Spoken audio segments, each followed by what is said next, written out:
Hey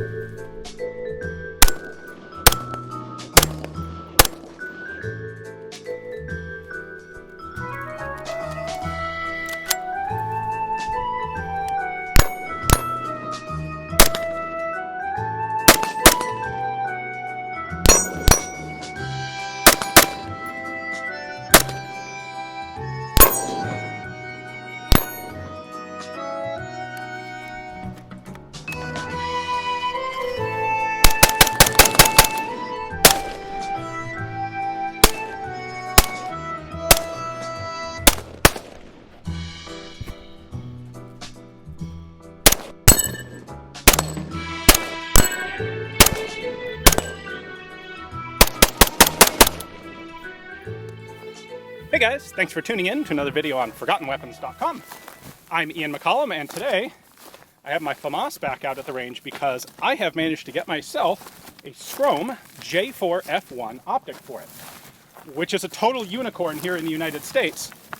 And it's a really, well, it's an interesting combination of a piece of kit that is super cool and rare, and also reasonably, mostly sort of effective, actually.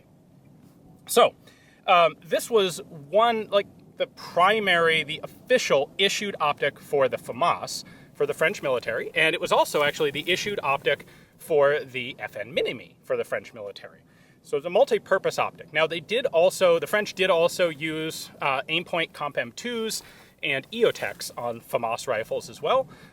Especially in the Foreign Legion, there was really some flexibility on the individual level of what optics you wanted. If you wanted to get something, to a greater or lesser extent, depending on your commanding unit officer, you could just go out and get an optic and use it if you wanted. But this is the one that was primarily supplied by the French military. Now, when they spec'd this thing out to be manufactured, the idea was not so much for it to be a shooting aid, but for it to actually be used for target identification and observation. So the way that these were issued logistically was one to every corporal chef of a 3 or 4 man unit. The commanding corporal of the individual, the little several man squad would get one of these so that he could identify targets and direct fire of the 3 men under his command. So that kind of explains some of the issues here. Like, this has obviously a very high height over bore going on. It also has a really interesting reticle that's zeroed at 300 meters with chevrons for 4, 5, and 600. And that's something that's really kind of probably more use on an FN Minimi than it is on the FAMAS. But because this is a dual-purpose optic, they're going to try and accommodate both platforms. So the way this mounts is the FAMAS was actually retrofitted with what was called the PGMP, or basically Advanced Handguard, that puts a set of rail attachments up here on top of the gun. So I can take the entire handguard off. There is a metal bracket right here that locks into a pin on the inside of the rifle. Centers itself on that pin right there, so that's how it retains zero. It's not the best zero retention system, but it worked well enough. You can see that we have our rail, or rail attachment coming up here. It's locked into place by this turn screw right there. We have a segment on the front where you can attach a second set of offset rail for a laser. And then we have our Scrome mounting points right here. So that's what you actually have on top of the handguard. Again, it's another proprietary specialized thing. You have a mounting bar for the Scrome. The scope itself uses Stanag mount, so it's got 2 screws here and here, and it's actually the exact same spacing and layout as you would get for things like the Cold War era scopes that went on HK claw mounts, that went on some of the FAL mounts. This was actually the NATO standard scope attaching specification prior to anyone using Picatinny rails. Now, there are also Picatinny adapters. So just like I've got this screwed into a FAMAS adapter, there are also Picatinny adapters for mounting it on the Minimi, or really on any other rifle. I actually had the chance to shoot one of these on a Scar L at one point in France, which was pretty cool. And to mount it in, let's tighten these down. And in theory, it retains at 0 when I do this. Now, Scrome is not a particularly well-known optics company, especially outside of France. The French government, when they set up the specifications for these scopes, they wanted them to be manufactured in France. And there just weren't that many domestic optics manufacturers in France to pick from. Scrome was actually a pretty big player in much more sophisticated optical machinery than just rifle scopes. They made things like artillery sighting systems, mortar sighting systems.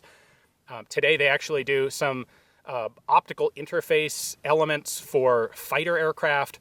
Like, they do really high-end, really precise stuff. And so when the French government went to them and said, hey, we want a fixed 4-power rifle scope, can you do it? And like, well, okay, sure. Pas problème. It's a very simple project for them. But it really wasn't their bread and butter. They never made any significant effort to put these on the commercial market. There was at least one, but maybe not much more than one, very small commercial run of J4 scopes. At the time in France, legally they couldn't put a quote-unquote military reticle on a civilian scope. So the civilian sale ones have mildot reticles, where the military ones have the rangefinder and 3 chevron reticle. There we go, we can clip that right back on. It is set up with an illumination system. We've got a small battery in here, and you've got 5 illumination settings. We have the illumination turned off today because it's out in the desert and it's really quite bright enough, but it is there if you needed it. Scope's not overly heavy. It is large for a 4-power scope. In practical terms, you put this on the FAMAS. My iron sights are here. Center of the scope is up here. It is quite significantly elevated, and it is a total chin weld to use. Now, that's kind of becoming the hot, popular thing again for a very heads-up, situationally aware sort of stance. They didn't do this because it was sexy back then. They did this because they're stacking things on top of a rifle that was not originally designed to have optics on it. So, but again, the purpose was observation, target identification, coordination of fire. And for that purpose, it works just fine. Frankly, shooting it is not unpleasant. It remarkably holds 0 on this system, or at least holds 0 well enough that I can't tell the difference. And it's quite a lot of fun to shoot with. So Scrome has they also made the scopes for the FRF2 sniper rifles, the J8. You can see their clever nomenclature here is 4-power is the J4 and the 8-power is the J8. You'll never guess what they named their 10-power scope. Yeah, J10. Anyway, they're doing a civilian, basically a run of reproduction military J8 scopes for the FRF2 snipers. And I look forward to those being available here in the US. But until then, very happy to have a true unicorn. There are very few of these in the US because they basically never got sold to civilians. So very happy to find this one for the FAMAS. Hopefully you guys enjoyed the video. Thanks for watching.